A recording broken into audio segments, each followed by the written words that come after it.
Good afternoon, everybody. DJ Styles here. It is Sunday. I've been doing a lot of work. Okay. Give me an update on all the things that I've changed on the original sculpture.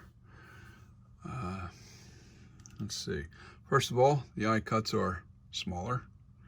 All right. They don't look real, they look fairly big on here, but believe me, those eye cuts on that mask are the exact same size as these eye cuts right now. And this mask is like 3 times smaller than the sculpture. Meaning roughly, probably, I'm going to say that mask there is only about 25 inches diameter, you know, around the brow. You go around the furthest point of the back of the head and to the brow line. That's 35, or sorry, that's 25 inches, and this is 32 inches. I remeasured because I thought it was 30. It's 32. It's 25 to 32. That's a significant size difference. When these eyes shrink down, it's going to definitely pull it into the right size. Anyway, I redid the lips. As you can see, I really did a real accurate look on the lips. You know, I think my biggest problem was I didn't have a lot of good pictures, and I really went crazy on looking at all kinds of pictures, and I was able to hone in a better look to the original mask. I widened the lips. I mean, literally, this lip came to an end right at the end of this nostril. So it was just way too narrow. And you know, I think what the problem is, you're seeing all these variations of the mask. Like, you know, when I have a still shot of Nick Castle wearing the mask, and it's really stretched out, and the lips are literally very small. And that's not how the original form of the mask was. It was actually a Shatner mask. It was a very small mask. So with that being said, I'm trying to replicate the features that are on the Shatner mask, and then let people stretch it out and create its own look.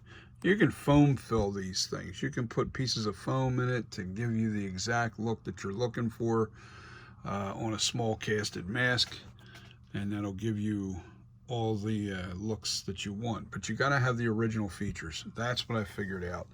And the lips were definitely not right.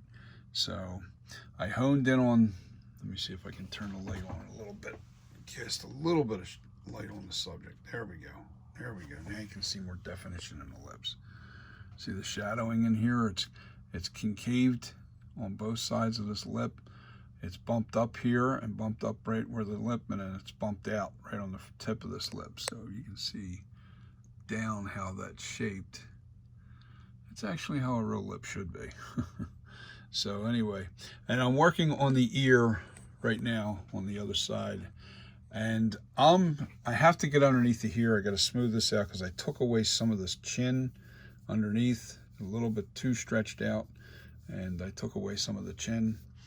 I got the underneath part really honed in much nicer. Yeah, the lighting isn't helping right now looking at this video. So, but I've got some honing to do on this underneath part. It's a little bumpy and rough because I used a flat-edged scrape right here. I used this to take away some. Well, you can see it there. You see how and it creates little ridges. So what I have to do is put this sculpture up high, so I can work on the bottom and smooth that out, just like I did on the face. That's all smoothed out now. It looks really good. Now I'll show you the ear that I'm working on. I had to resculpt it. I still got a lot of rough in here. Still sculpting. I'll be honing this in better, making it look really nice, and smoothing it out. I had this dent right in the ear right here, and I had to fix that. But we should be really close. I'm gonna probably I changed the hairline too. The hairline was a little too far back, so I put the hairline a little bit more forward, brought it in right at the beginning, almost to the beginning of the ear. It comes out on the forehead just a little bit further. It's gonna look a lot better, you know, because even when I was hairing the mask, I realized I had to pull that hairline way too far up forward. So I changed the hairline, and I'm going to add the sideburns into the sculpture. I've decided to do that because it's just a little easier. I don't want to spend a lot of time. If I start getting really busy with this mask, you know, that's a big if, but if I do, and people start purchasing this mask, I'm going to be running into time problems when you're trying to use tacky glue for the burns like the original. So I'll still put the hair on the mask, so there's a little bit of fiber in the glue line of what's there. I was going to do the same thing with the little bit of hair on the eyebrow, but I don't know. I think the eyebrows look really good when they're sculpted correctly. I didn't sculpt them like that on this version of the mask. See how tight those hairlines are? I didn't like it, you know, so it didn't turn out as good as but this here has got the really high definition eyebrows, as I call it, sculpted into the. So I am pretty close to really calling this a finished product, and I really am not going to go any further with trying to make it any better. I did a lot of work in the nose is smaller. It's not sticking out. I mean, that nose was literally coming down like a full eighth, maybe further, and the slant's a little steeper. And this lip isn't as deep as it was. It was actually sticking out, and it created this it was sticking out pretty far.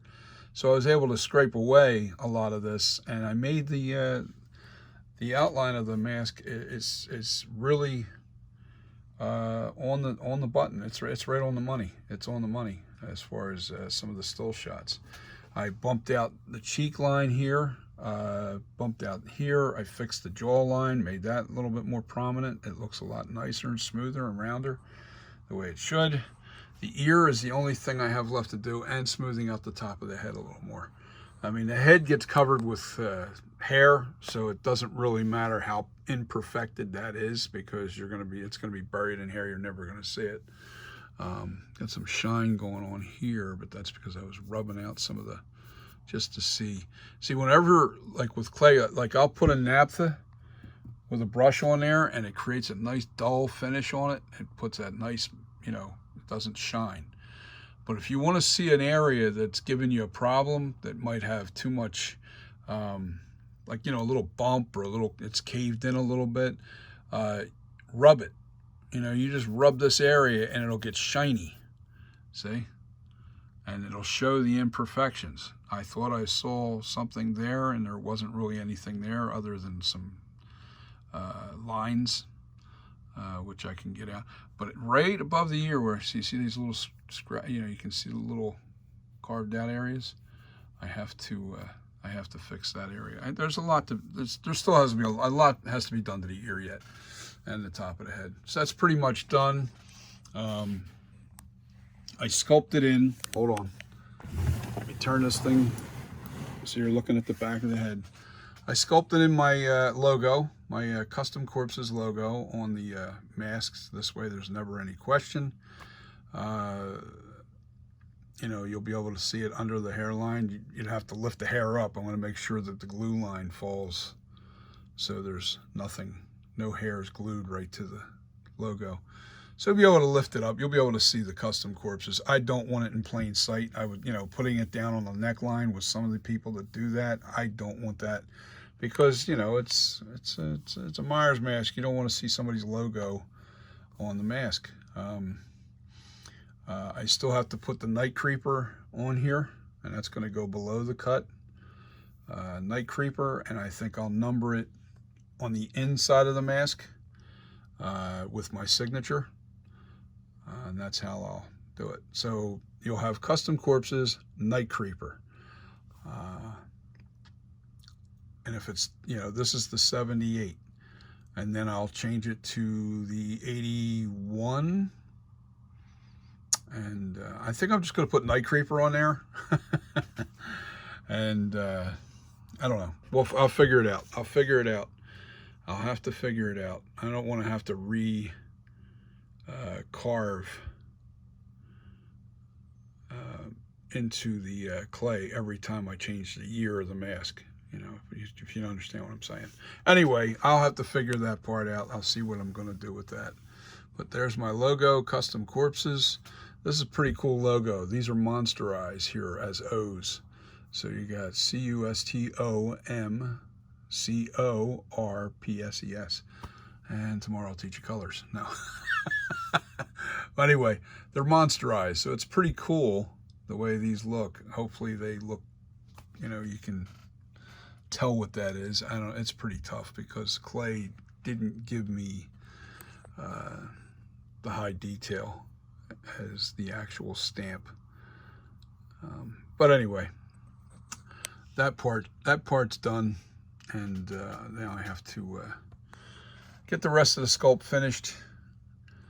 And oh, I narrowed the neck flare out. It's not flaring out like it was. It's definitely a lot straighter like it should have been. There was if you look at that mask, see how much I flared out the neck? I took away a lot on this side of the mask. This was all flared out, literally, probably like that much further out. But I carved away at that. Got it more even looking. Let me turn this thing around again. Oh yeah, we are getting very close to finished. And this is going to be Custom Corpses 78. Custom Corpses NightCreeper 78. Have a wonderful week. Try not to work too hard. Enjoy the moments. And I'll probably post the next video when it's completely finished and I'm ready to put make the mold. Put it in, you know, mold this thing. Once I mold it, then it's finished. But the little details that I have left to do underneath the chin and the ear, you don't need a video on that. Trust me. It'll put you to sleep. Anyway, you guys have a great day and a wonderful week. Peace. Peace. See ya.